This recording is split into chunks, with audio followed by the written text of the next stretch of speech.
Hola a todos, hola, bienvenidos. Nos da mucho gusto que se hayan conectado. Eh, Me presento, yo soy Emma, soy estudiante de Matemáticas Aplicadas de la Facultad de Ciencias de la Universidad Autónoma de San Luis Potosí. Les presento también a Sergio, Sergio que está por aquí. Él es estudiante de Física de la misma universidad.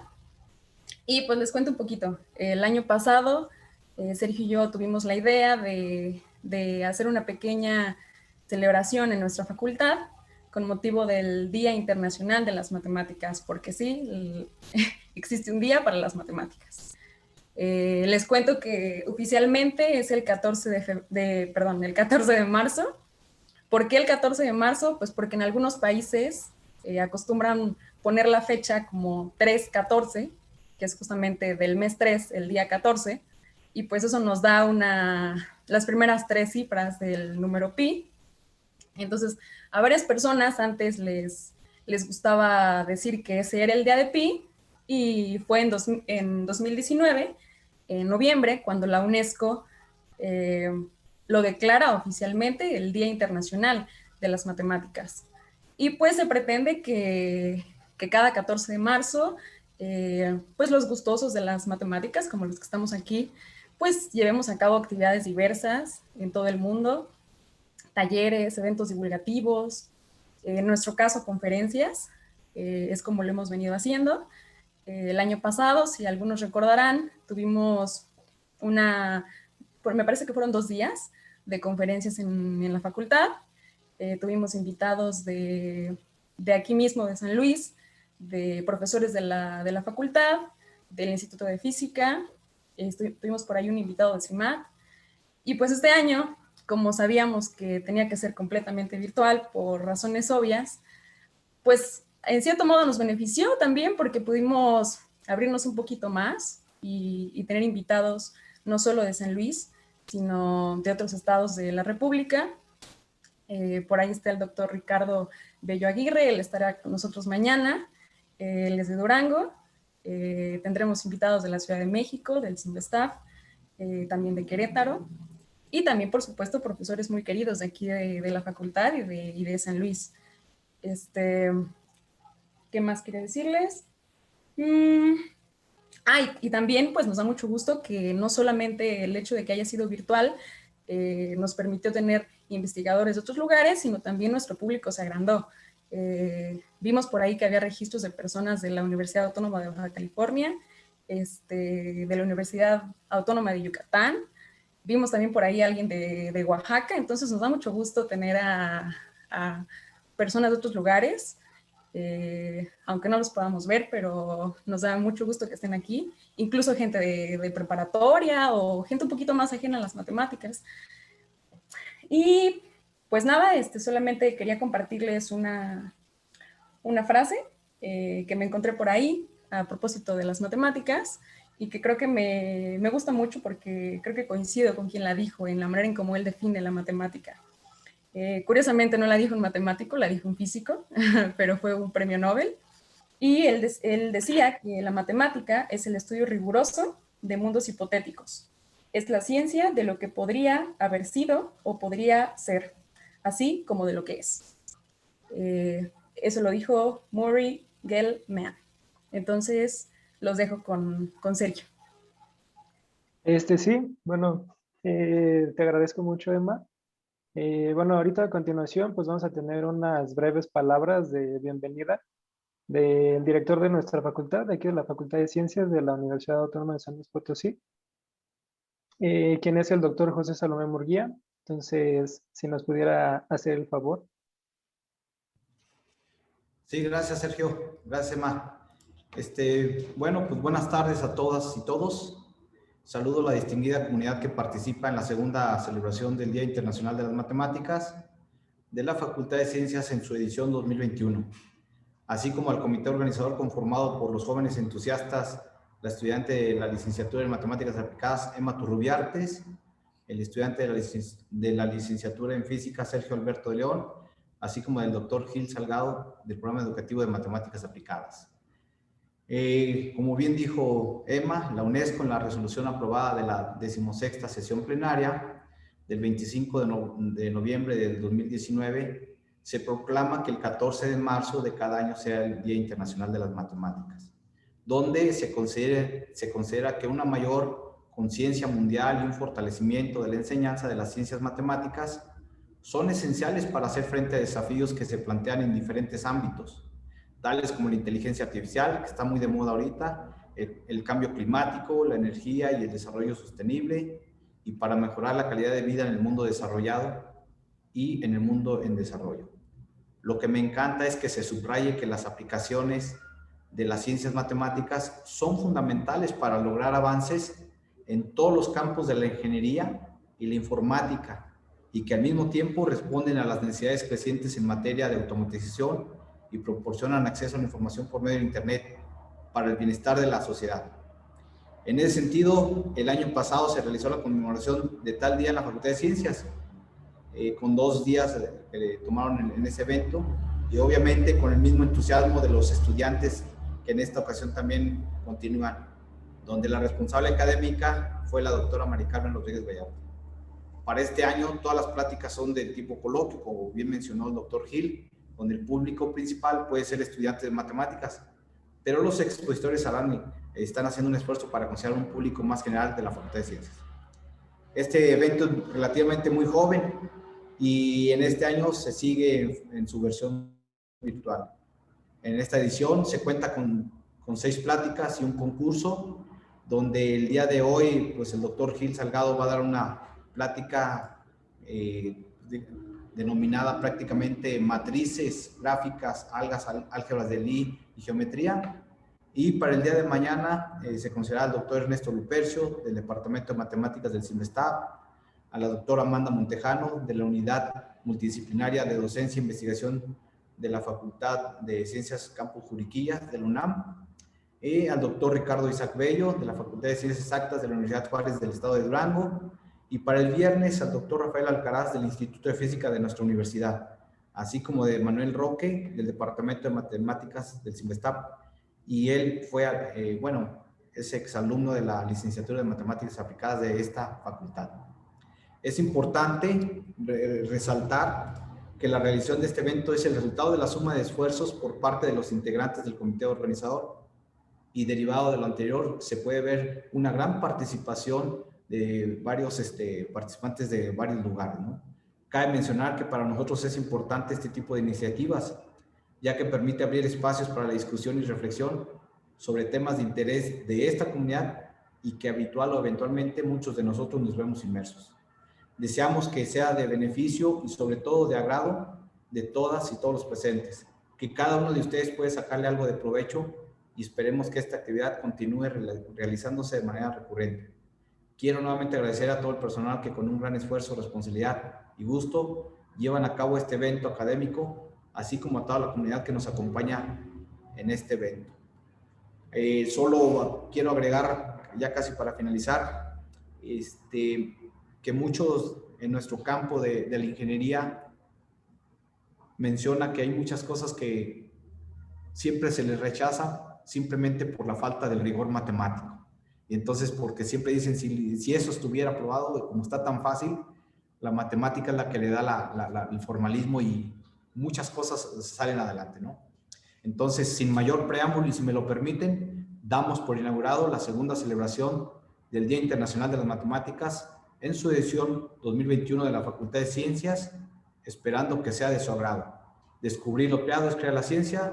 Doctor José Salomón Muribarra, director de la Facultad de Ciencias, y mucho éxito en esta celebración. Gracias. Bueno, pues muchas gracias por estas palabras de introducción. Y bueno, pues ahora sí, ¿no? Vamos a ya comenzar con las matemáticas, a lo que venimos. El día de hoy, pues me da mucho gusto presentarles a esta primera charla, que está a cargo del doctor Gil Salgado. Él es, bueno, profesor investigador de aquí de la Facultad de Ciencias. Él, bueno, estudió la licenciatura en matemáticas en la Facultad de Ciencias de la UNAM, donde también obtuvo el grado de maestro en ciencias, recibiendo la medalla Gabino Barreda. Y bueno, posteriormente ingresó al programa doctoral del CIMAD y obtiene el grado de doctor en ciencias bajo la supervisión del doctor Adolfo Sánchez Valenzuela. Originalmente sus temas de interés eran las superálgebras y supergrupos de Lie, su teoría de representaciones y teoremas de estructura. Recientemente su trabajo se centra más en entender la estrecha relación que existe entre las estructuras de contacto y de Frobenius en álgebras de Lie. Entonces, pues ya sin más preámbulo, le cedemos la palabra. Y les recordamos también que si tienen alguna pregunta, alguna duda que les surja a lo largo de la charla, la pueden poner en el chat y un servidor se la va a interrumpir al doctor y le hacemos la pregunta. Adelante. Bueno, primero, muchas gracias a Emma y a Sergio por la invitación y por la confianza de participar con ellos en la organización. En segundo, quiero agradecer también al doctor Salomé por el apoyo que siempre se consigue de dirección de la Facultad de Ciencias para este tipo de apoyos. Y pues nada, a empezar con las matemáticas, como decía Sergio. Bueno, primero, el título en realidad es un intento por poner todos los ingredientes de las cosas de las que quiero hablar hoy.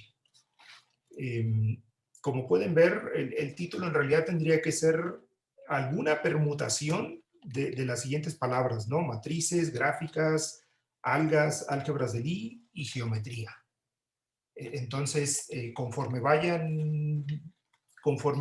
avanzando la plática, pues se van a dar cuenta de por qué tiene que ser algún tipo de permutación aplicado a esto. Entonces, voy a empezar primero con las gráficas. Entonces, voy a definir y voy a construir una cierta familia de gráficas.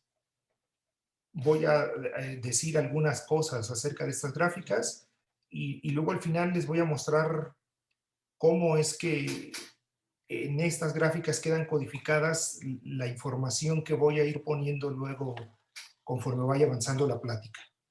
Entonces, primero, esta construcción se debe a dos matemáticos rusos, Vladimir Dergachev y Alexandre Kirillov. Kirillov es una de las vacas sagradas en la teoría de álgebras de Lie, entonces el que quiera puede revisar el trabajo de él. Es un trabajo extenso, muy profundo y con unas ideas increíblemente bonitas y sencillas, ¿no? En particular, yo ahorita lo que les voy a contar es algo que apareció publicado en el 2000. Entonces, fijemos un número natural y pensemos que ese número natural es mayor que 1. Ahora, me interesan dos particiones de este número. Entonces, queremos dos particiones. ¿Qué significa esto de particiones? Bueno, quiero dos colecciones de números ordenados. A la primera colección la voy a anotar con A barra y digamos que esto va desde A1 hasta acá. Todos estos números también son naturales y lo que le voy a pedir a estos primeros números es que la suma de todos ellos me recupere el número natural n. La segunda colección la voy a anotar con B barra. Entonces, estas también son una lista ordenada. Todos los BJ también son números naturales. Y ahora voy a exigir también que la suma de todos ellos me dé n. Entonces, hasta ahí vean que no hemos hecho todavía nada. Simplemente fijamos un número natural. El número natural es mayor que 1. Y luego simplemente tomamos dos particiones, o sea, dos listas ordenadas de números naturales, de tal forma que la suma de cada una de las listas me recupera el número n. Entonces, ahora sí, ¿cómo vamos a construir el meandro asociado a estas dos particiones? Entonces, a esto le vamos a llamar un meandro y esta es la gráfica que voy a definir. Entonces, en vez de dar la receta así formal, permítanme hacer algunos ejemplos de exactamente cómo se va a construir, de cómo se construyen estas gráficas. Entonces, pongamos primero que n es 5. Entonces, que n sea 5, lo que significa es que la gráfica va a tener 5 vértices. Y luego, recuerden que les dije que necesitaba 2 particiones.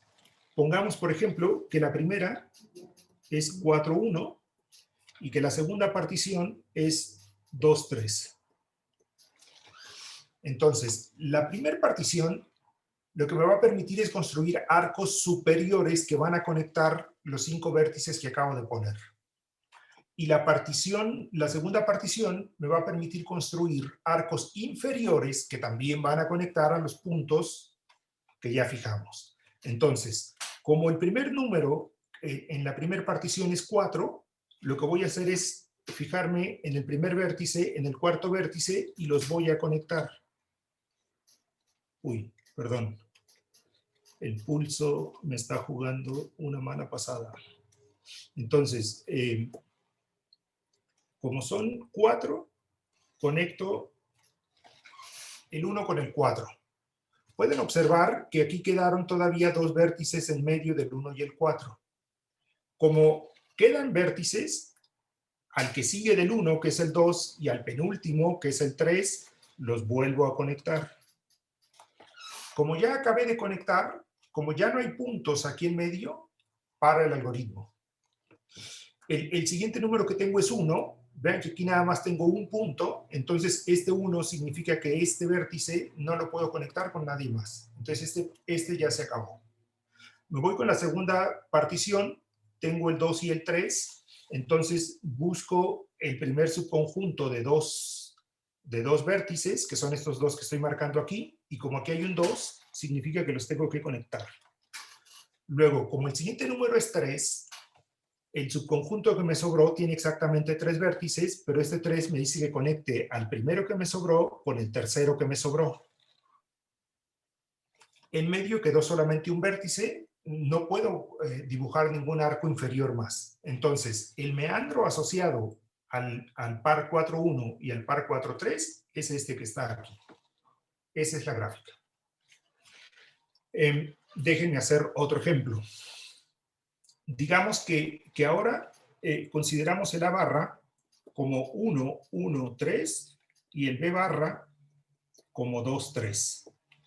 Entonces, de nuevo, el N está fijado en 5, entonces necesito 5 vértices, 1, 2, 3, 4 y 5.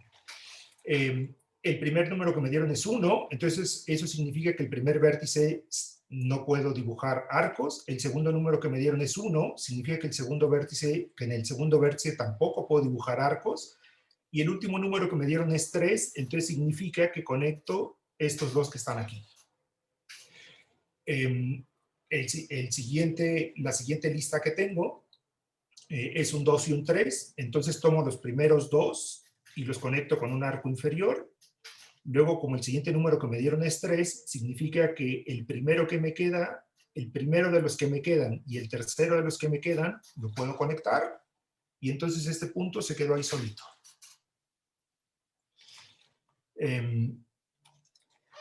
Puse un número pequeño de vértices y puse aquí, elegí estos valores pues para que no quedaran cosas muy complicadas. Entonces, una primera pregunta que uno se puede hacer es ¿qué tan complicada puede ser la gráfica de un meandro? Primera pregunta, ¿qué tan compleja puede ser la gráfica?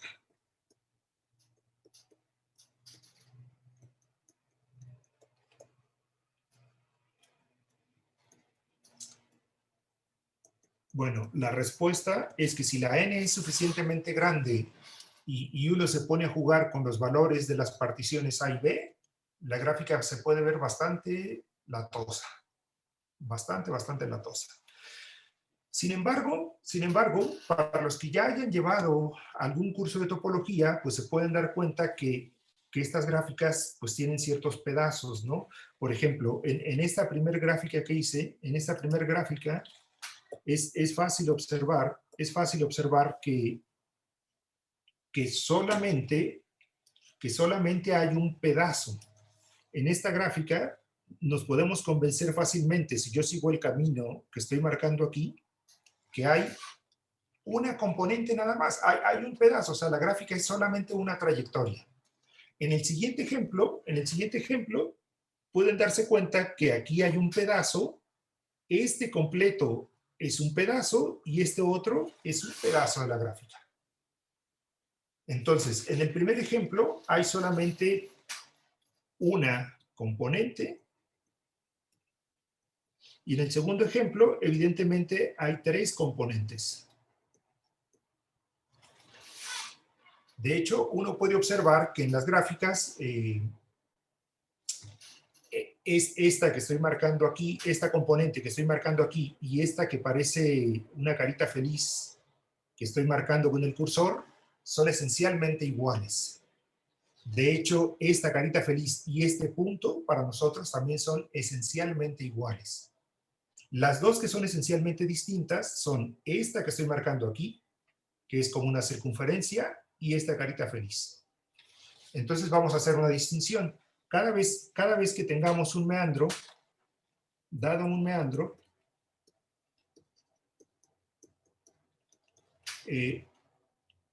vamos a contar el número de ciclos que hay y el número, déjenme llamarle así, de componentes conexas. Evidentemente aquí cuando digo componentes conexas es que no son ciclos. Entonces, en el primer ejemplo, que es este dibujo que está aquí, no hay ciclos y hay solamente una componente conexa. En el segundo dibujo hay 2 componentes conexas, que son como la carita feliz y el punto que está aislado, y hay un ciclo, que es exactamente este que está aquí. Déjenme hacer otro ejemplo. Digamos que n es 5, otra vez, y que alguien dice, oye, mira, yo quiero la partición A igual a 5 y B igual a 5. Entonces, el meandro aquí tendría que ser 1, 2, 3, 4, 5. Como me dieron el número 5, significa que tengo que conectar el primer vértice con el vértice 5. Entonces, trazo este arco. Tengo 3 puntos interiores, digamos. Entonces, tomo el segundo y el cuarto y los 1. Y entonces, evidentemente, este punto ya se quedó solito. Luego, como el B también es 5, necesito conectar este punto con el quinto, el segundo con el cuarto, y este se quedó solito. Entonces, en este ejemplo, el número de ciclos es igual a 2, y el número de componentes conexas es igual a 1. La componente conexa es solamente este, y los ciclos son este que estoy marcando en verde y este que estoy marcando en verde.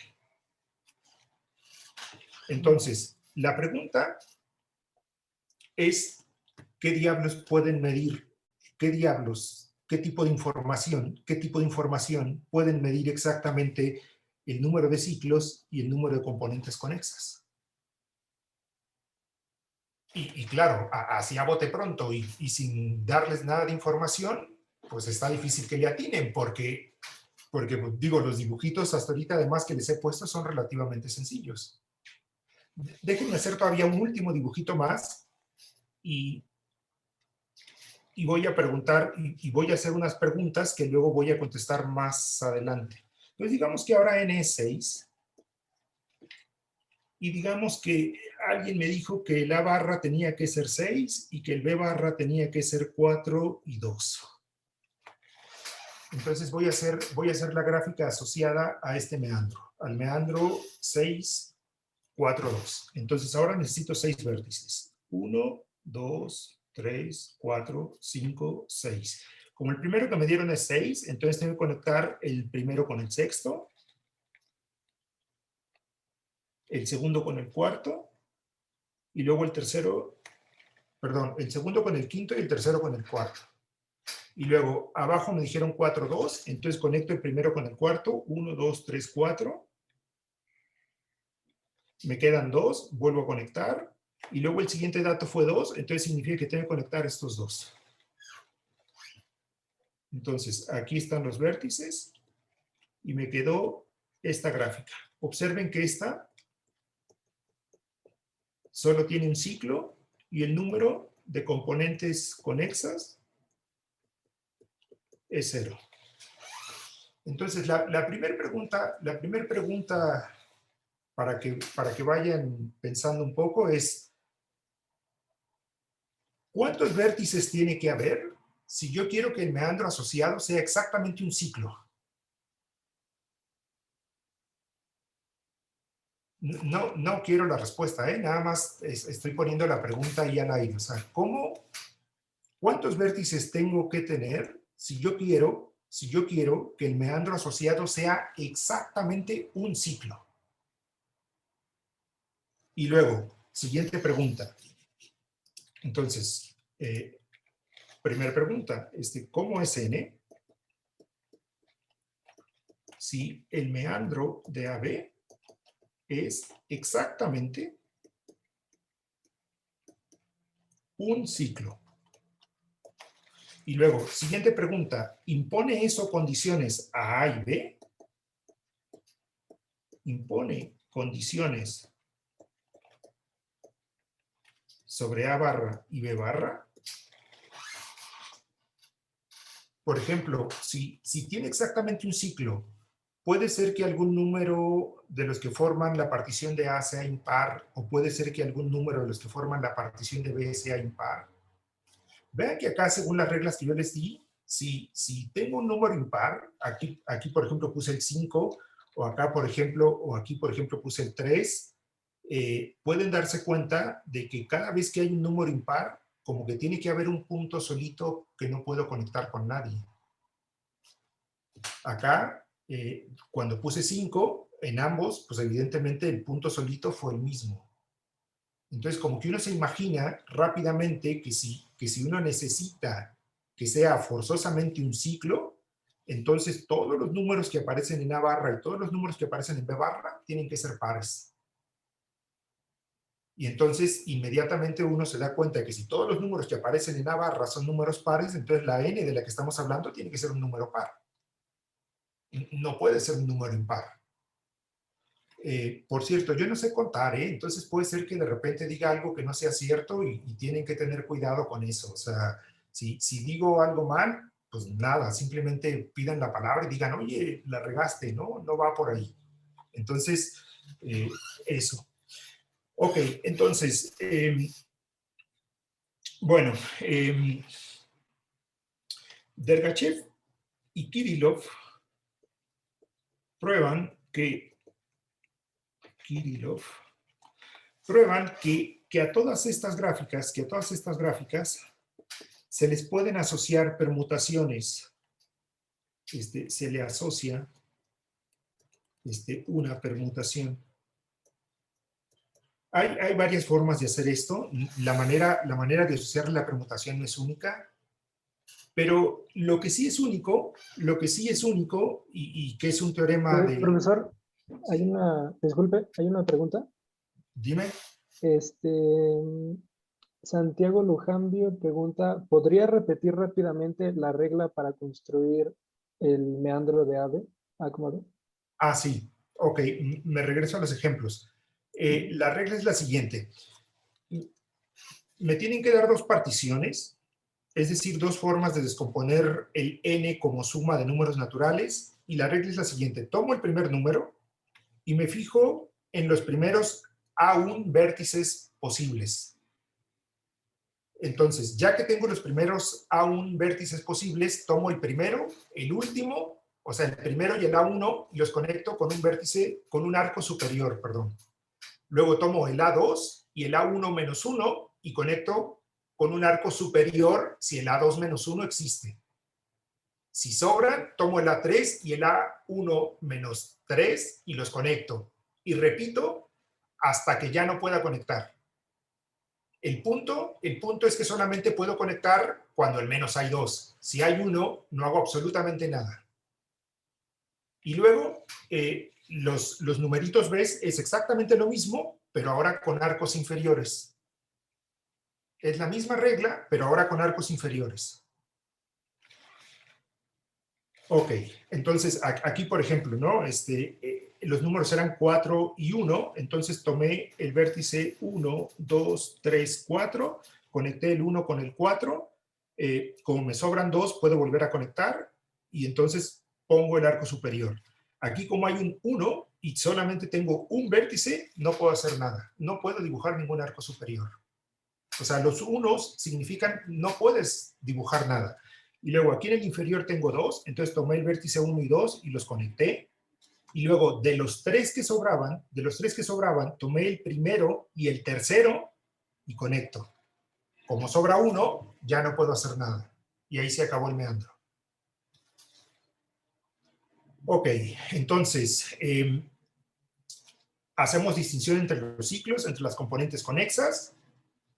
Y entonces decía que Dergachev y Kirillov probaron que se le puede asociar una permutación. Se sabe que toda permutación es producto de ciclos. Y entonces lo que probaron Dergachev y Kirillov es que esta correspondencia es única. O sea, que sin importar cómo diablos ustedes le asocien una permutación a este meandro, una vez que se descomponga esa permutación como producto de ciclos ajenos, entonces esa descomposición es única. Ok. Entonces, vamos a ponernos un poco más formales.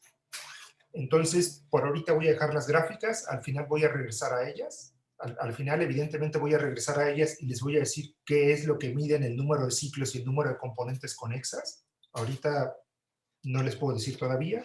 Entonces, ahora déjenme hablar un poquito de álgebra lineal.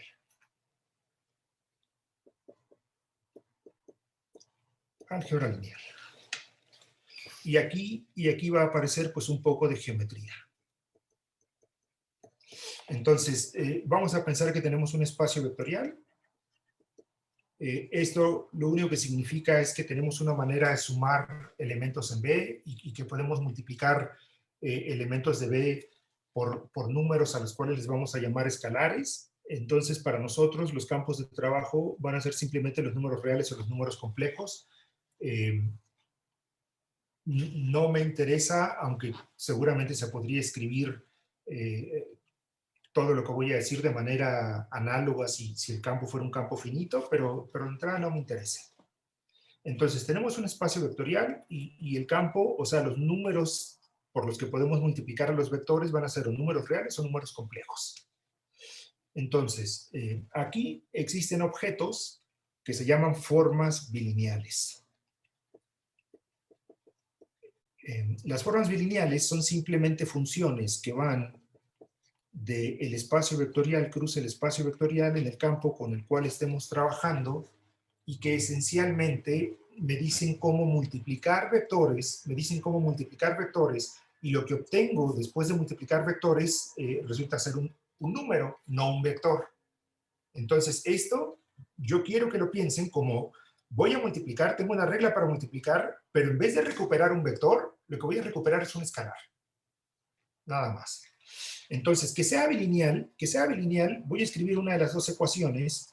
Recuerden que esto entonces come pares de vectores. Entonces, que sea bilineal, lo que significa es que si yo quiero evaluar en una expresión de este estilo, lo que tengo que recuperar es esta expresión que está aquí. Para los que ya llevaron álgebra lineal, pues lo que significa esta expresión es que la función b es lineal en la primera entrada. Entonces, cuando yo digo bilineal, estoy haciendo referencia a que tengo dos entradas y quiero linealidad en ambas entradas. Para que vean que esto es como una multiplicación, pues recuerden que si ustedes tuvieran números y quisieran multiplicar algo de la forma lambda u más b por w, entonces esto pues efectivamente es lambda u por w más b por w. Lo único que estamos haciendo es distribuir con respecto, el producto con respecto a la suma que tenemos aquí. Entonces, este rollo de formas bilineales lo que hace simplemente es pasar esta típica propiedad que conocemos de toda la vida desde primaria a objetos que no necesariamente tienen que ser números y que necesariamente no se van a comportar como números. Pero es exactamente la misma idea. Entonces, dentro de estas formas bilineales hay en particular dos tipos de formas que son muy importantes. Las primeras son las formas bilineales simétricas. Entonces, ¿qué significa que una forma bilineal sea simétrica? Pues que al evaluar en un par y al evaluar en el par en el otro orden, me da exactamente lo mismo. Y aquí pues pueden hacer referencia al rollo de que el orden de los productos, perdón, de que el orden de los factores no altera el producto, ¿no? Da igual como ponga U y B, el resultado es exactamente el mismo. Y el otro tipo de formas bilineales que interesan son las formas bilineales antisimétricas. Y aquí lo que ocurre es que sí hay que pagar un precio por intercambiar el orden en el cual queremos hacer el cálculo. Entonces, en las simétricas, no importa cómo ponga yo el par, el resultado no cambia. En las antisimétricas, si se me ocurre cambiar el orden, aparece un signo menos. Tengo que pagar un precio por eso. Ahora, ya que tengo estos dos objetos, entonces hay un concepto asociado a ambos que mide qué tan bonito es el producto con el cual estamos trabajando. El concepto que mide qué tan bonito es el producto se llama el radical asociado a la forma bilineal y la definición es la siguiente. Son todos los vectores en B, tales que cuando calculamos B de U con B, lo que obtengo es 0 para todos los vectores en el espacio vectorial. Vean que con números uno no está acostumbrado a que esto ocurra. Si yo tengo que un producto me da 0, en la vida real, entonces alguno de los dos factores tuvo que haber sido 0. Pero estos les digo que son como productos, entonces aquí pueden pasar cosas más complejas, como que existan esos elementos que sin ser 0, al multiplicarlos por cualquier cosa, me den 0. Entonces, el radical lo que va a medir es eso. Lo que va a medir es qué tantos elementos existen en el espacio vectorial que cumplen exactamente con esta propiedad que está aquí. Y entonces, inmediatamente que uno define el radical, aparece otra definición, y entonces uno dice que una forma bilineal es no degenerada si el radical consta única y exclusivamente del vector 0. Que es a lo que uno está acostumbrado. 0 por lo que sea es 0. Y si el único elemento tal que al multiplicar me da 0 es el 0, entonces decimos que la forma de multiplicar es una forma no degenerada. Ok. Ahora, ¿cuál es la parte bonita? ¿Cuál es la parte bonita de que haya empezado con un espacio vectorial y de que tenga los números reales o los números complejos? Pues la forma bonita o la condición bonita es que si fijamos una base en el espacio vectorial, entonces a las formas bilineales se les pueden asociar matrices cuadradas. Claro, aquí cuando digo que fijamos una base, estoy suponiendo, y no lo dije de manera explícita, que la dimensión de B es finita. Entonces digamos que n es exactamente la dimensión del espacio vectorial sobre, si quieren ya aquí, bueno, no es cierto. Voy a poner f todavía. Y la manera de construir esta matriz, la manera de construir esta matriz, es una matriz de n por n con entradas en el campo con el cual estamos trabajando. La manera de construir esta matriz es la siguiente. La entrada ij de esta matriz es simple y sencillamente evaluar la forma bilineal en el par de básicos EI con EJ. Esto les tiene que recordar el teorema estándar que se prueba en álgebra lineal, que dice que toda transformación lineal queda completamente determinada si ustedes saben su valor en una base. Entonces las formas bilineales, como son bilineales, en vez de necesitar un vector, o sea, una base, ahora necesitan pares de básicos. Entonces, me dan pares de básicos, yo evalúo y los coloco exactamente en la posición dada por los índices que me hayan dado. Y eso forma una matriz cuadrada de tamaño n por n. Ok, pero entonces ahora, si ya tengo una matriz, pues a mí me enseñaron que las matrices tenían asociados dos numeritos interesantes.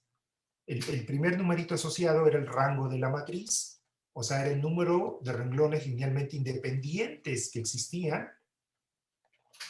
Y el otro número asociado era la nulidad de la matriz, que no es otra cosa, en este caso, que la dimensión del radical. Entonces, en este caso, resulta ser que el rango de esta matriz más la dimensión del radical de B, pues tiene que ser exactamente la dimensión del espacio vectorial en el cual estamos trabajando.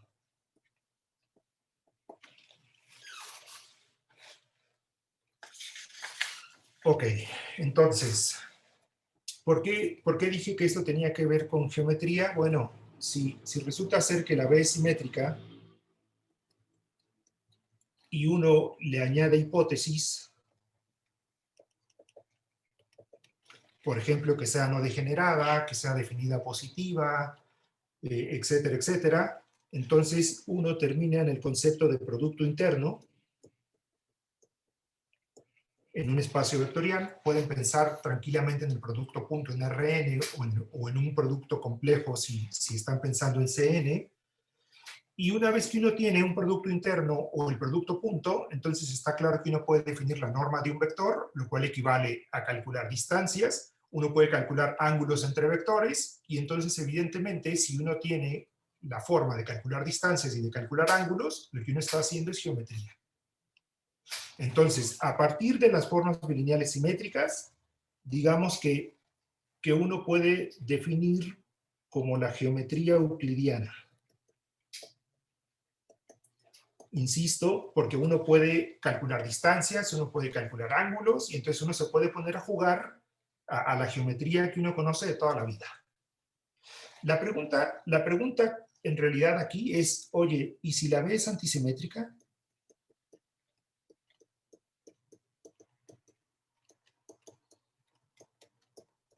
¿Qué pasa? Si la B es antisimétrica, ¿qué ondas? ¿De verdad puedes volver a hacer todo este rollo de definir normas, ángulos y hacer geometría y tal? Digamos que sí, digamos que sí. No voy a llegar hasta allá porque voy en otra dirección, pero sí, podemos hacer geometría o podemos hacer un cierto tipo de geometría.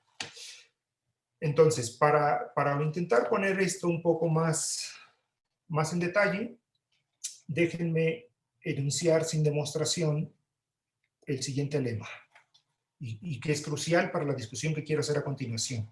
Si B es antisimétrica,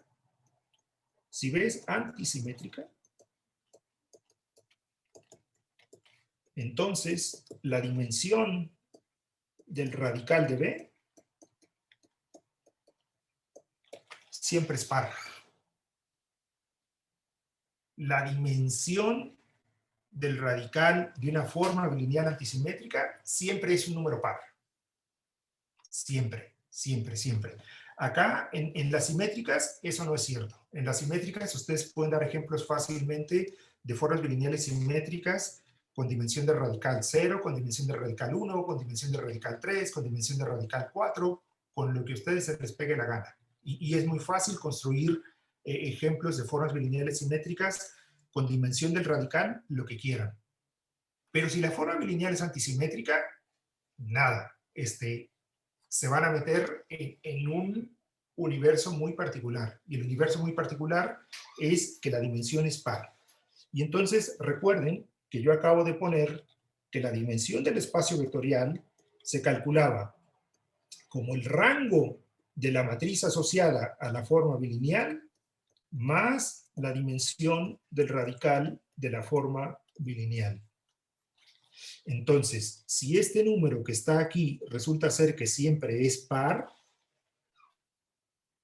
entonces todos deberían darse cuenta que la paridad de la dimensión de B es exactamente la misma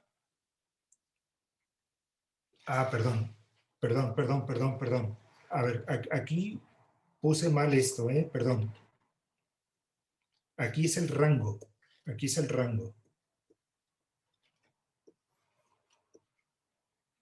Perdón, va de nuevo. Perdón por el lapsus. Como vi la R mayúscula, me fui por rad en vez de rank. Perdón, el lema lo que dice es que si B es antisimétrica, entonces el rango de B siempre es de dimensión par. Y lo que intentaba decir acá es que para las simétricas, ustedes pueden dar ejemplos de formas bilineales simétricas con dimensión del rango, lo que quieran. Por ejemplo, en R3 el producto punto es una forma bilineal simétrica de rango 3. En R5 el producto punto es una forma bilineal simétrica de rango 5. En R4 pues será de rango 4, etcétera, etcétera. Perdón por el lapsus. El rango de la forma bilineal antisimétrica es lo que tiene que ser un número par. Entonces ahora sí lo digo de manera correcta. Si este número siempre tiene que ser par, entonces la paridad de este número y la paridad de este otro número son iguales. ¿Qué estoy diciendo? Que si este número es impar, entonces sí, solamente sí, este número que está aquí es un número impar. De nuevo, como el rango de una forma bilineal antisimétrica siempre es un número par, entonces si la dimensión del radical es impar, la dimensión de B evidentemente es impar. Y si la dimensión del radical fuera un número par, entonces evidentemente la dimensión de B tiene que ser un número par. Par más impar es impar, mientras que par más par es par. Entonces, el corolario aquí inmediato de esto, por ejemplo, es que en R3 no hay formas bilineales antisimétricas no degeneradas. O en otras palabras, todas las formas bilineales antisimétricas en R3 degeneran. En R3 no hay forma de tener una forma bilineal antisimétrica que sea no degenerada. Entonces, si B es espacio vectorial y existe B, forma bilineal antisimétrica y no degenerada, recuerden que eso que sea no degenerada lo que significa es que la dimensión del radical es 0. Entonces, la dimensión del espacio vectorial tiene que ser forzosamente par. Siempre. Bueno, a la geometría que induce una forma bilineal antisimétrica no degenerada en un espacio vectorial se le llama geometría simpléctica.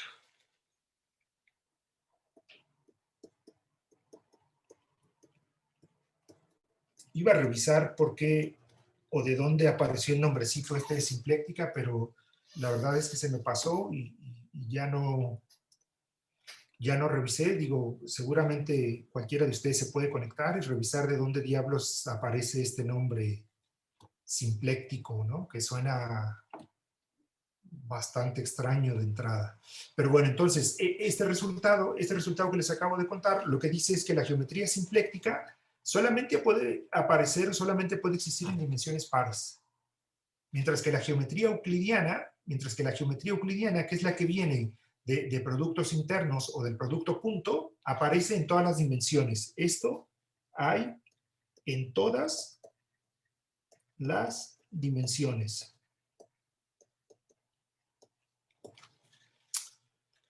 Ok, entonces, déjenme hacer una construcción más y una vez que haga esta construcción, que les muestre algunas cuentitas, el siguiente ingrediente ya son las álgebras de Lie. Dado un espacio vectorial B, siempre podemos construir un espacio asociado a él que se llama el dual, que son transformaciones lineales del espacio vectorial en el campo con el cual uno está trabajando. El espacio dual asociado. Ok, entonces, supongan además que de alguna manera existe una multiplicación de vectores. Supongan que existe una multiplicación de vectores en B. Y ahora lo que quiero es que si U y B están en B, el producto vuelva a estar en B. Quiero eso. De alguna manera existe este producto. Si nosotros nos tomamos un elemento que vive en el dual, entonces este elemento en el dual me produce una forma bilineal en el espacio vectorial. De hecho, esta forma bilineal tiene nombre. Esta se llama la forma de Kirillov. Es el mismo Kirillov de hace rato. Es exactamente el mismo matemático ruso. Es la forma de Kirillov. Y esta forma bilineal queda definida de la siguiente manera. Esto en un par de vectores es simplemente valuar en U por B. Entonces, recuerden que yo pedí que existiera una multiplicación, V. Aquí está, V. Y luego la phi lo que hace es que toma un vector, este es un vector, y lo que me regresa es un escalar. Entonces, esta es una forma bilineal. Evidentemente, B phi es simétrica. Si U por B es igual a B por U. Y B phi es antisimétrica si U por B pues es igual a menos B por U. Para que vean que sí conocen ejemplos de este tipo de cosas, déjenme ponerles el típico ejemplito que es R3. En R3 existe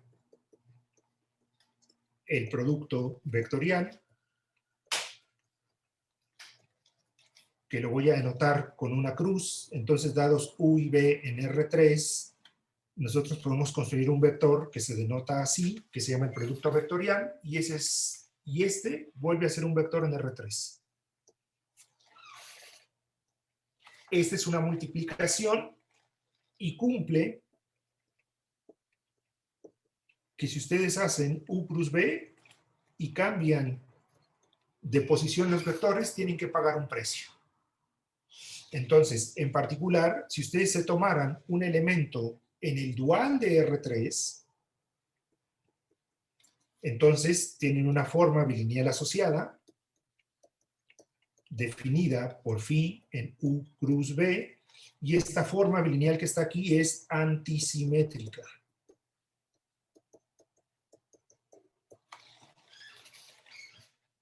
Déjenme ser todavía, o hacer todavía más enfático en el ejemplo. Imaginen que ustedes toman un W que no sea 0 en R3, y voy a definir una phi de la siguiente manera. Phi evaluada en un vector U va a ser el producto punto de este W fijo con el U que ustedes me dieron.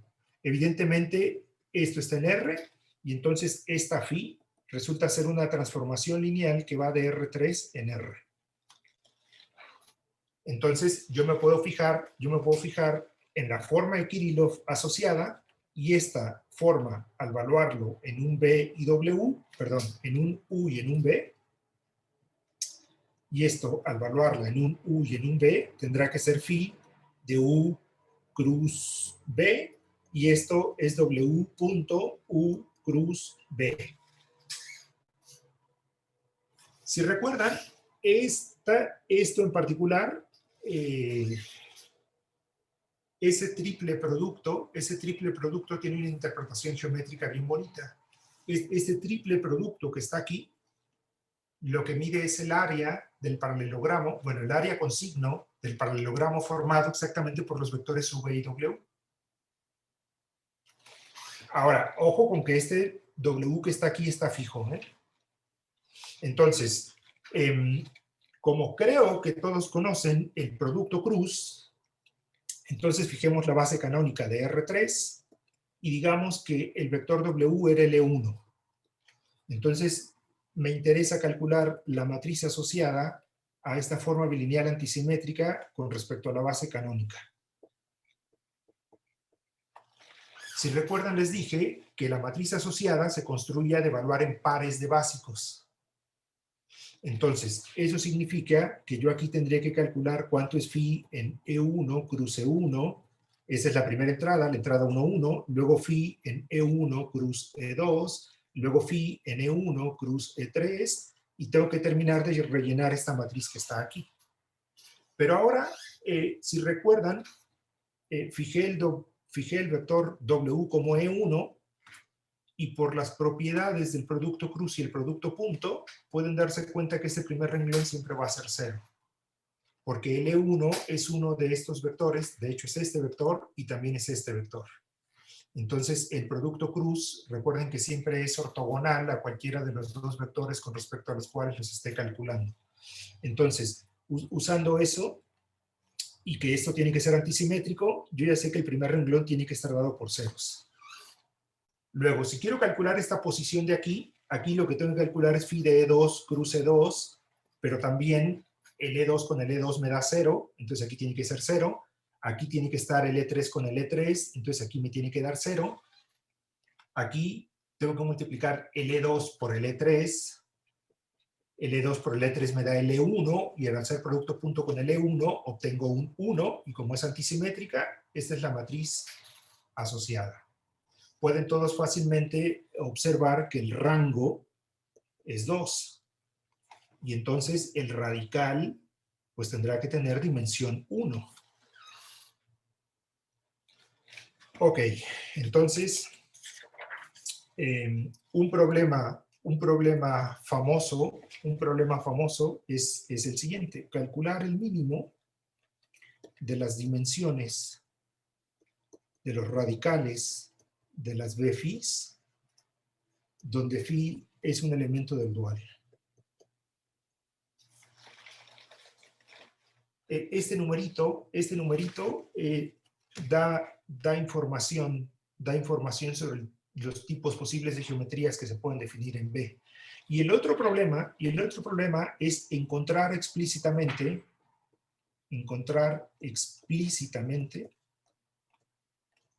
phis que alcanzan el mínimo.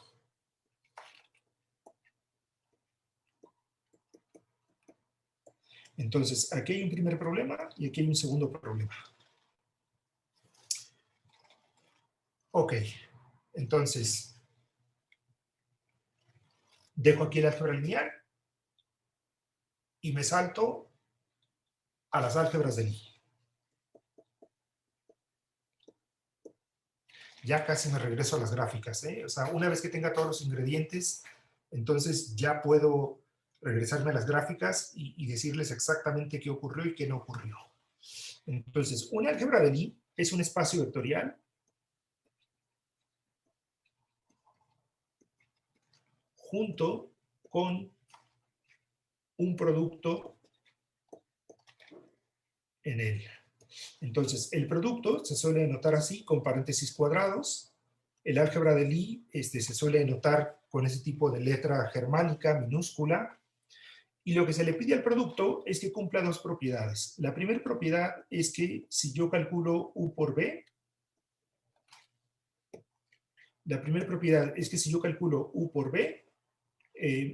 me tiene que quedar menos el producto de B por U.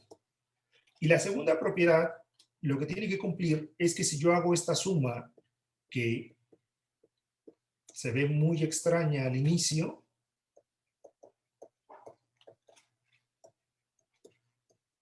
el resultado siempre tiene que ser 0. Esta suma, que se llama identidad de Jacobi, tiene que ser siempre 0, y el producto tiene que ser un producto antisimétrico. O sea, si yo multiplico en un orden o multiplico en otro orden, forzosamente tiene que aparecer un signo menos que me relacione exactamente los dos posibles valores. Bueno, resulta ser que hay un montonal de álgebras de Lie. Por ejemplo, tomen su espacio vectorial favorito y definan el corchete de dos vectores trivialmente como 0. Esto es álgebra de Lie. Siempre. Independientemente de quién sea el espacio vectorial, independientemente de qué dimensión tenga el espacio vectorial, esto siempre es álgebra de Lie. Un segundo ejemplo no tan trivial. Tomen como espacio vectorial a R3 y definan el corchete de dos vectores como U cruz B. Esta es un álgebra de Lie. De hecho, es una álgebra de Lie muy famosa y muy usada en física. Aquí ustedes pueden probar, o seguramente les dejaron probar este ejercicio en su curso de cálculo. Dice que esto siempre es 0. Esta es la identidad de Jacobi. Si ustedes calculan el producto cruz de 3 vectores y luego empiezan a moverlos de manera cíclica, el U, el B y el W, y toman la suma, el resultado siempre es 0. Entonces, esta es exactamente la identidad de Jacobi.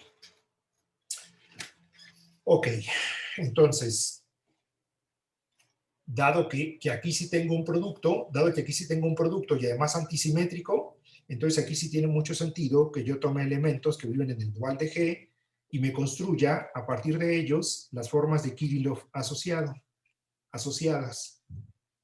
Formas de Kirillov. Ok, entonces primero, el índice del álgebra de Lie es justamente el mínimo de las dimensiones de los radicales de B phi, tal que phi está en G dual. Y esta definición la dio Dixmier y utiliza el índice pues, para estudiar teoría de representaciones de álgebras de Lie. Y tiene sentido porque una visión con un poco más de detalle de lo que les acabo de contar, en realidad lo que hace es relacionar las dimensiones de las órbitas coadjuntas de las álgebras de Lie en términos justamente de esos numeritos que están aquí, y justamente el que pegó el rollo de entender la teoría de representaciones a partir de las representaciones coadjuntas, perdón, a partir de las órbitas coadjuntas del álgebra de Lie, pues es este personaje que está aquí, que es Kirillov. Ok. Phi en G dual se llama un elemento regular. Un elemento regular si la dimensión del radical de B phi es justamente el índice del álgebra de Lie. Dixmier probó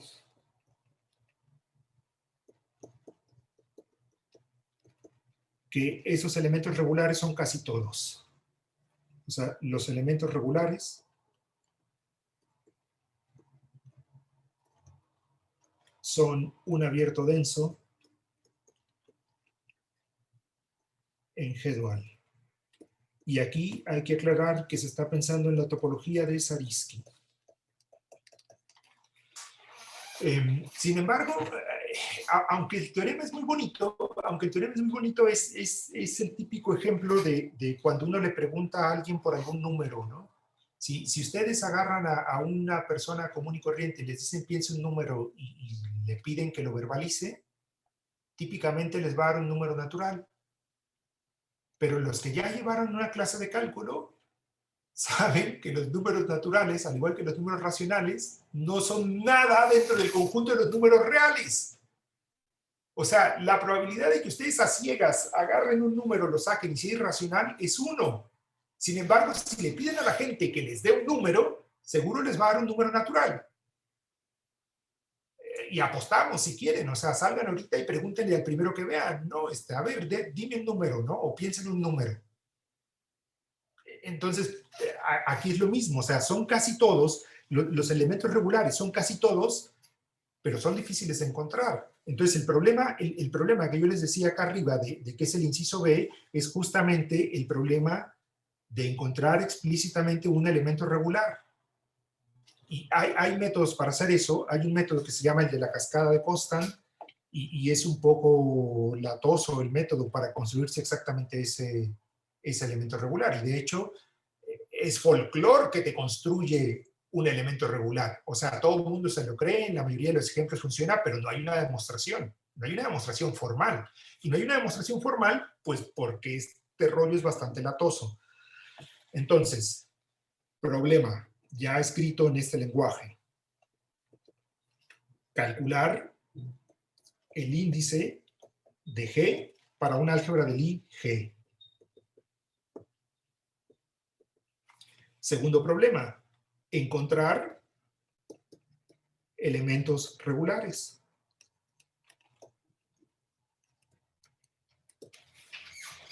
Entonces aquí ya déjenme dar dos definiciones y ya me voy a regresar otra vez a las gráficas. O sea, ya casi tengo todos los ingredientes, Entonces, un álgebra de Lie es de Frobenius.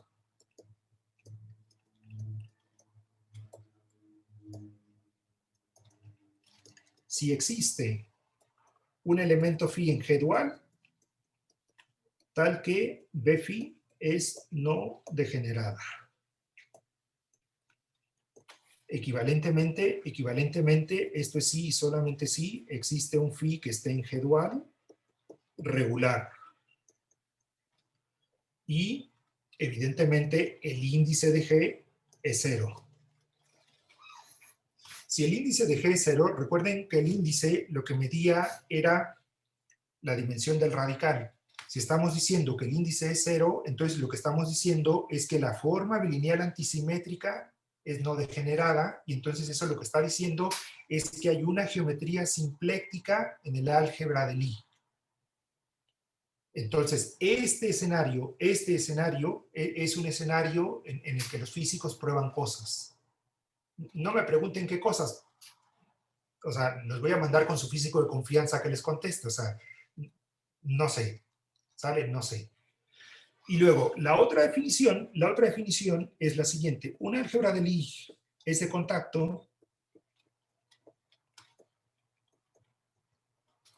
si existe un phi que está en G dual y phi cuña de phi a la n no es 0. Aquí no voy a decir gran cosa, nada más voy a hacer mención de que esto que está aquí implica que la dimensión del álgebra de Lie tiene que ser impar. Y en el respectivo espacio vectorial o en el respectivo grupo de Lie asociado hay una geometría que se llama geometría de contacto. Entonces, en este escenario estamos ante el rollo simpléctico, y en este escenario estamos ante una geometría paralela, y esta geometría se llama geometría de contacto. Ambos escenarios aparecen de manera natural en la física. Y es todo lo que voy a decir, ¿no? Si alguien quiere saber algo, pues vaya, insisto, con su físico de confianza y dígale, oye, a ver, cuéntame qué es este rollo. Y que él se encargue de decirles. Ahora, lo que sí voy a decirles yo aquí es que toda álgebra de Lie de contacto,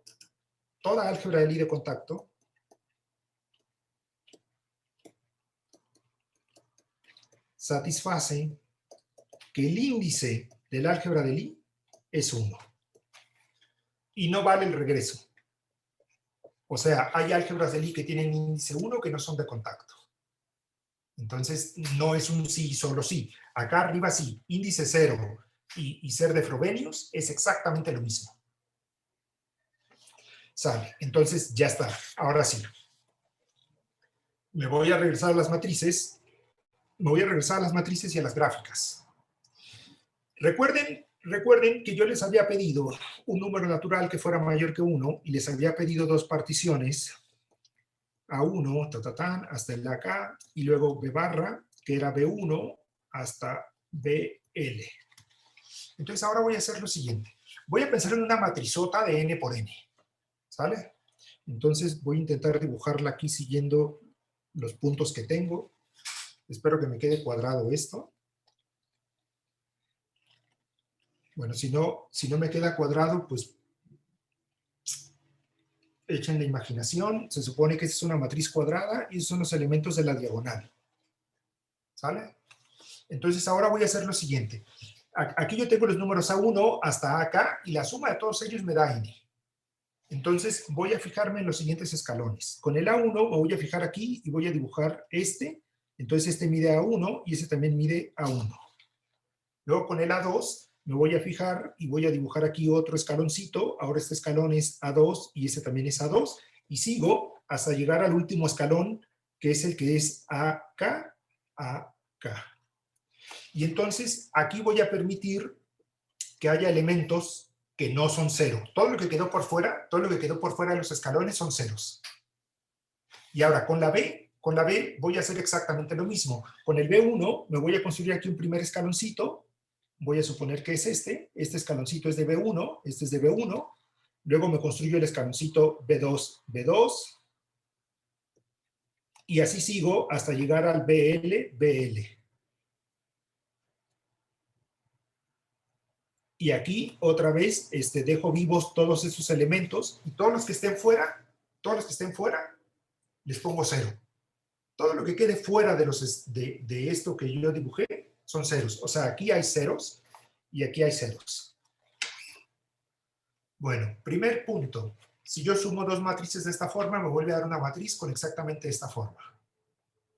Segundo punto, y que lo pueden ver poniendo algunos ejemplitos o probándolo directamente, si yo multiplico dos matrices de esta forma, me vuelve a quedar una matriz exactamente de esta forma. Eso ya no es tan obvio, pero se puede probar que eso es cierto. Entonces, de hecho, estas matrices que están aquí, déjenme al espacio generado con estas matrices que tienen esta forma, déjenme denotarlas así. Estas matrices, el conjunto de estas matrices en realidad forman un álgebra de Lie. El término técnico es biparabólica y algunos a estos les llaman álgebras de tipo algas. Si recuerdan el título, ahí en algún lado decía algas, ¿no? Ok. A estas álgebras de Lie biparabólicas también se les llama álgebras algas. Entonces ya apareció el nombre. Entonces, un problema clásico es calcular los índices de las álgebras de Lie biparabólicas contenidas en las álgebras de Lie simples. Entonces, el problema clásico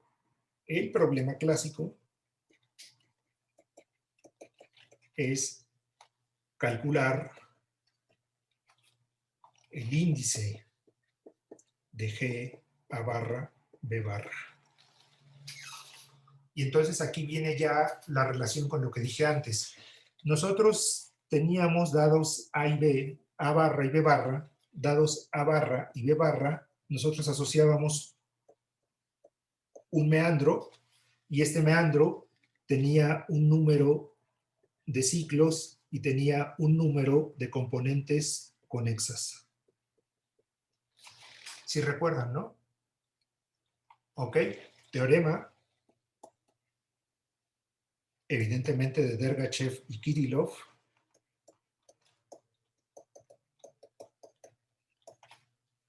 El índice de GAB es 2 veces el número de ciclos más el número de componentes conexas menos 1.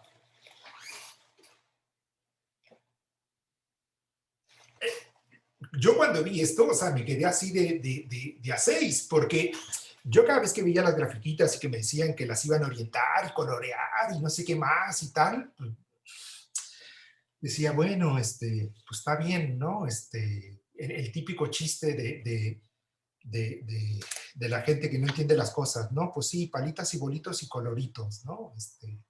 Pero no, o sea, resulta ser que esos objetos están detrás de ideas increíblemente fuertes. O sea, el rollo de poder calcular ese numerito que está aquí en términos netamente combinatorios, o sea, en términos de algo, o sea, de una gráfica asociada y de las componentes conexas de la gráfica, o sea, es impresionante. O sea, dice que, bueno, primero, que aquí hay una idea genial de esos dos tipos, ¿no? ¿A quién se le ocurre asociarle a un álgebra de Lie una gráfica? O sea, típicamente uno asocia la gráfica de incidencia y hace calculitos con la gráfica de incidencia del objeto y ya está. Pero esto, o sea, es muchísimo. O sea, esto es impresionante. O sea, esto es impresionante porque esto está dando información geométrica muy profunda.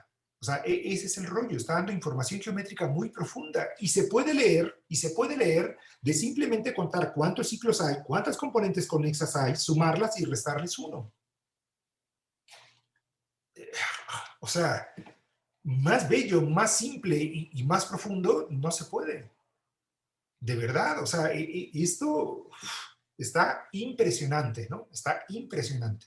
Entonces, bueno, yo cuando vi esto, pues me aluciné, me puse a leerlo, lo leía y quería saber qué diablos había pasado, porque de verdad, o sea, de un problema de geometría fuerte pasas a un problema de dibujar puntitos, arcos, contar, y ya acabaste, parcialmente, ¿no? Entonces, bueno, como decía Sergio, pues me he dedicado los últimos años a intentar entender el rollo de las álgebras de Lie de contacto, de las álgebras de Lie de Frobenius. Como les dije hace rato, toda álgebra de Lie de contacto tiene índice 1, entonces yo empecé diciendo, bueno, ok, a ver, 1 tiene que ser 2 veces el número de ciclos más el número de componentes conexas menos 1. Entonces, si quiero que esta ecuación se cumpla, nada más hay dos posibilidades. Que aquí haya un 1 y que aquí haya un 0. 2 menos 1 es 1. O que aquí haya un 0 y que aquí haya un 2. Y no hay más. Evidentemente, en cuanto hay más de un ciclo, el índice del álgebra de Lie no puede ser 1. El índice del álgebra de Lie tiene que ser más grande. Y evidentemente, si tengo más componentes conexas que 2, el índice tampoco puede ser 1. Entonces vean de ahí por qué les preguntaba cuándo es posible que un meandro tenga exactamente un ciclo. Y entonces uno rápidamente se da cuenta que para que el meandro asociado a las particiones A barra y B barra tengan exactamente un ciclo, primero se necesita que la n sea un número par. Y segundo, que todos los numeritos que aparecen en las descomposiciones sean números pares. Entonces, déjenme rápidamente medio esbozar cómo fue que hice la demostración, porque las ideas sí se pueden entender. Y ya básicamente con eso voy a terminar. Entonces, si nada más tiene un ciclo, y esta es la partición, y esta es una partición, y esta es la otra partición, lo que provee es que entonces forzosamente o el A1, o el A4, o el B1, o el BL tienen que ser mayor o igual que 4. Dado que todos son números pares, alguno de estos cuatro números tiene que ser mayor o igual que 4. No puede ser que todos sean 2, porque si todos fueran 2, entonces tendría un primer ciclo aquí, un último ciclo acá, y luego otro aquí en medio. Como nada más hay un ciclo, entonces alguno tiene que ser 4. Entonces, para simplificar, déjenme pensar 1, 2, 3, 4, 5, 6, se sigue, por acá hay más cosas, que empezó así, luego evidentemente hay aquí, y lo demás no me interesa. ¿Sale? Pero yo sé que aquí en el dibujo, que lo que me falta, aquí hay un ciclo. Entonces, jugando con los dibujitos, pues me di cuenta que podía definir operaciones que eran quitar arcos o poner arcos casi de forma natural. Aquí en particular, la operación que implementé fue el quitar este arco de longitud 4. Si quito este arco de longitud 4, entonces ustedes pueden ver que también queda un meandro con n vértices y ahora hay solamente una componente conexa. Porque evidentemente si había un ciclo, evidentemente si aquí había un ciclo, voy a dibujar cualquier cosa, o sea, si aquí había un ciclo y yo le quito este cacho, y yo le quito este cachito que está aquí, y yo quito esto, entonces evidentemente lo que me queda es una trayectoria. Pero entonces, por el teorema de Dergachev y de Kirillov, si ya no hay ciclos y nada más hay una componente conexa, lo que me queda es el meandro asociado a un álgebra de Lie de Frobenius, porque ahora tiene índice 0. El siguiente paso es observar que a estos arcos que están aquí les puedo asociar unas álgebras de Lie que se llaman álgebras de Lie de Heisenberg, y estas álgebras de Lie son de contacto. Entonces, resulta ser que si yo tengo un álgebra de Lie de Frobenius y le sumo un álgebra de Lie de contacto, lo que recupero es un álgebra de Lie de contacto. Entonces, probé en el primer caso que si solamente había un ciclo, o sea, si el álgebra de Lie era de índice 1 y tenía solamente un ciclo, entonces forzosamente tenía que ser un álgebra de Lie de contacto. Para los otros casos, uno de ellos es cuando tienen una componente y un puntito fuera, y eso lo reduje a un caso que estudié con Emanuel, que va a hablar el viernes, y con Trino, y probamos y dimos condiciones de cuando a partir de un álgebra de Lie de Frobenius le podías añadir una derivación y le construías una de contacto. Entonces, estaba ya ahí sobre la mesa todo, ¿no? O sea, estaban todos los ingredientes, entonces pues simplemente empezar a analizar lo que ocurría y ¡pum! Salió algo. Ya para acabar, resultó que había un grupo de matemáticos americanos que estaban exactamente sobre los mismos problemas y que habían dado demostraciones de algunos resultados que yo tenía, pero usando otras técnicas completamente distintas. Entonces, al final se contactaron conmigo, nos pusimos de acuerdo, escribimos algo y ahorita ese trabajo está en revisión. Entonces, pues, muchísimas gracias. Espero que no se hayan aburrido. Nada, muchas gracias. Sí, estuvo bastante claro, muy bonito todo lo que nos contó. Hay algunas preguntas en el chat, profesor. Bueno, la primera, alguien pregunta, ¿por qué el nombre de algas? Pues creo que esa es la traducción literal de esta palabra, ¿no?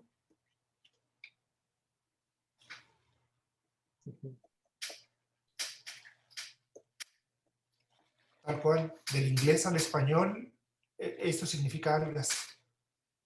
Pero a las que se les llama algas es a las álgebras, ¿eh? Pero la persona pregunta qué motivó a que se llamara, que se le llamara. Los dibujitos. Los dibujitos. Lo que pasa es que iba a insertar aquí en esta pantalla los dibujitos para que vean que sí se ven como algas, pero luego al final no pude y dije, las voy a dibujar. Y luego cada vez que intentaba dibujar, terminaba frustrado, entonces dije, no, pues nada, que se lo crean. Ya. Es por los dibujitos. Ok. Hay otra pregunta. Dice, ¿qué otras propiedades tienen estas algas?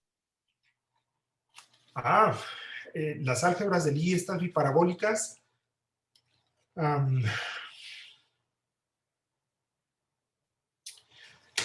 creo que cualquier cosa que diga va a ser demasiada técnica. O sea, tienen que ver, estas álgebras aparecen cuando quieres estudiar teoría de representaciones.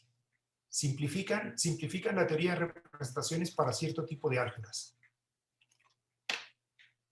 Okay. Muy bien. Bueno, la otra pregunta es, si las gráficas tienen las mismas cantidades de ciclos y componentes conexas para distintas álgebras, ¿implica algo sobre alguna isomorfía o algo parecido sobre las álgebras? No.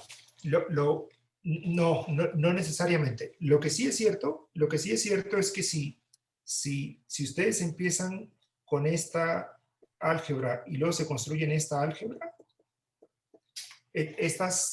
para estas sí hay un isomorfismo. O sea, el intercambiar arcos superiores con arcos inferiores sí produce el mismo tipo de álgebras de Lie. Pero si no, no necesariamente. No necesariamente. Ok. Bueno, son las preguntas que estaban aquí en el chat. Si alguien tiene otra pregunta, dudas, la puede poner aquí. Igual también pueden ser como del estilo de qué motivó todo esto, ¿no? Sí, voy a dejar de compartir ya la pantalla, ¿eh?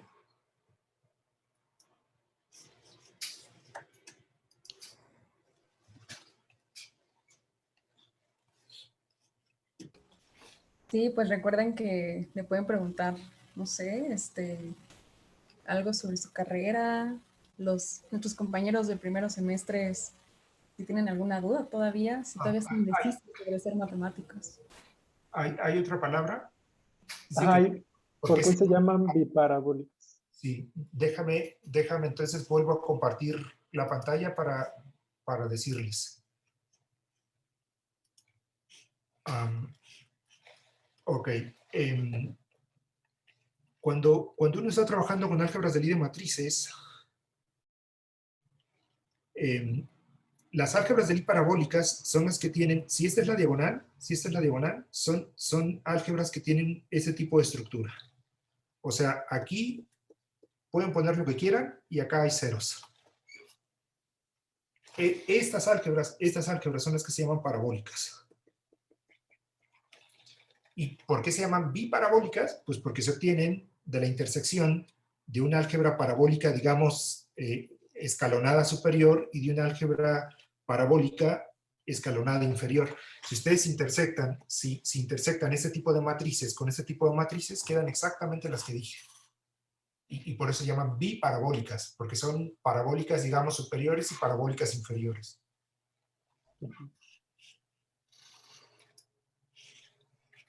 Ok, muy bien. ¿Alguna otra duda? ¿Pregunta, comentario?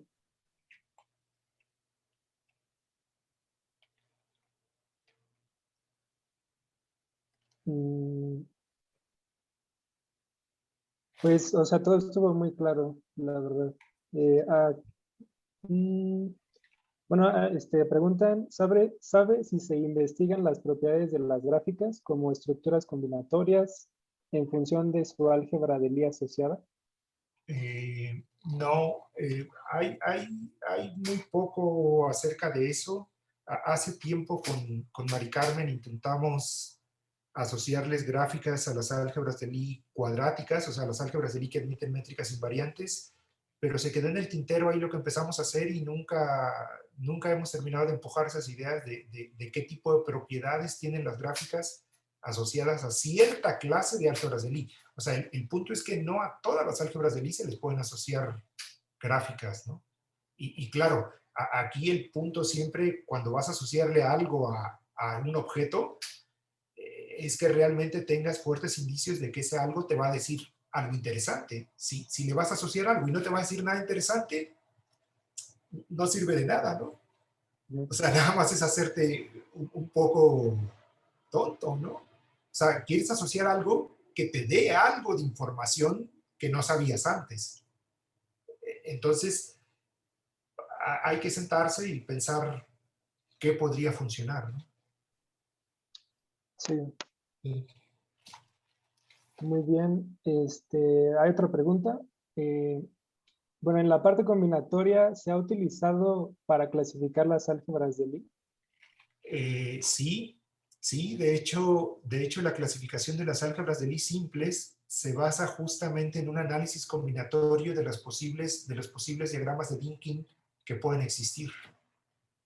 O sea, a cierta clase de álgebras de Lie se les asocian otro tipo de gráficas, que de hecho se llaman gráficas de Coxeter, y luego se le añade información y entonces se pasa a los diagramas de Dynkin, Y la combinatoria te dice exactamente cuáles son los únicos posibles diagramas de linking permitidos.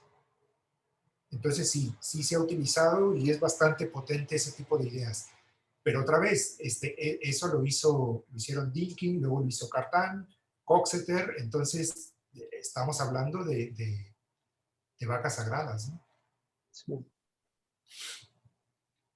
Muy bien. Hay otra pregunta. ¿Puedes explicar un poco más cuáles son las propiedades de las álgebras de contacto y las de Frobenius? Ok. Las álgebras de Lie de Frobenius, en realidad, lo voy a decir de otra manera, son las álgebras de Lie que provienen de grupos de Lie que admiten estructuras simplécticas exactas. O sea, las estructuras simplécticas pueden ser exactas o pueden no ser exactas. Cuando la estructura simpléctica es exacta, entonces en realidad se está ante la presencia de un álgebra de Lie de Frobenius. Es bastante restrictivo porque eso implica, por ejemplo, que el grupo de Lie no puede ser compacto.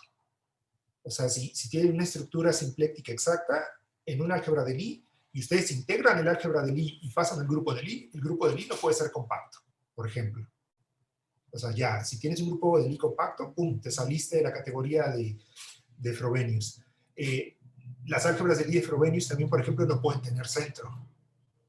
Por la manera en cómo las definí, bueno, aquí pues, pero en realidad la definición es de Kirillov, no pueden tener centro, es decir, no puede haber elementos que al multiplicarlos den cero contra todos.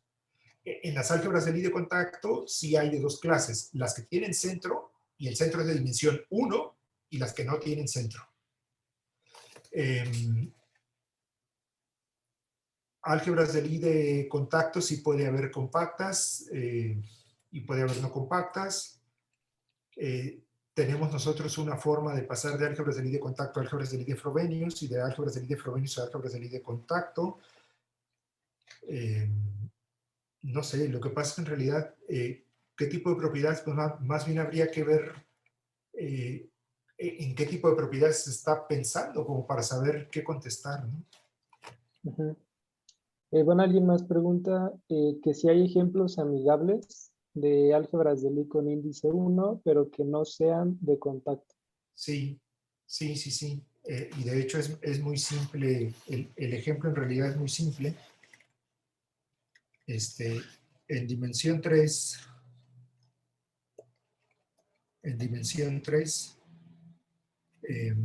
se pueden definir estos corchetes.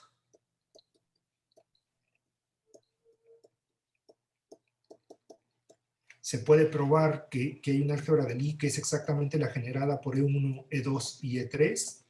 Esta álgebra de Lie tiene índice 1 y no es de contacto. De hecho, cuando empezamos a estudiar este rollo de las álgebras de Lie de contacto con Mari Carmen, estábamos un poco sorprendidos porque en realidad casi todas las álgebras de Lie eran de contacto. O sea, lo raro más bien era empezar a encontrar ejemplos que no fueran de contacto, como para empezar a entender qué hace la diferencia. Bueno, ese ejemplo que les puse ahí, que era E1 por E2 igual a E2 y E1 por E3 igual a E3, es una álgebra de Lie de dimensión 3, o sea, estoy definiendo el corchete en los básicos. Esa tiene índice 1 y no es de contacto. Ok. Bueno, alguien pregunta, ¿cómo se le da una topología a un álgebra de Lie? Más o menos. Bueno, no, a los espacios vectoriales uno no... Bueno, no. Ok, supongo que la pregunta tiene que ver por el rollo que dije de la topología de Zariski. Ay, yo la hice. Sí, Tiene ¿no? que ver porque dijo que un álgebra de Lie compacta o algo así, entendí. No, grupo de Lie. Grupo de Lie compacta. Ah, ok. Grupo de Lie. Lo que pasa es que los grupos de Lie son variedades diferenciables que además admiten una estructura de grupo y las dos estructuras son compatibles.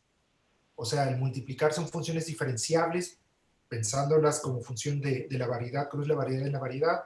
Tomar inverso también es una función diferenciable. Y las dos estructuras coexisten sin ningún problema. Entonces, la topología en realidad viene dada de pensar que ya es una variedad diferenciable. Ok. Entonces es un grupo y una variedad al mismo tiempo. Es un grupo y una variedad al mismo tiempo, exacto. Entonces, cuando dices que es una variedad, ya lleva una topología predefinida por la estructura de variedad. Ok, ok, gracias. Ujú. Alguien más pregunta, ¿podemos clasificar de alguna manera las álgebras de Lie a partir del grupo de homotopía de su gráfica? No, no. Así como está hecha la pregunta, no.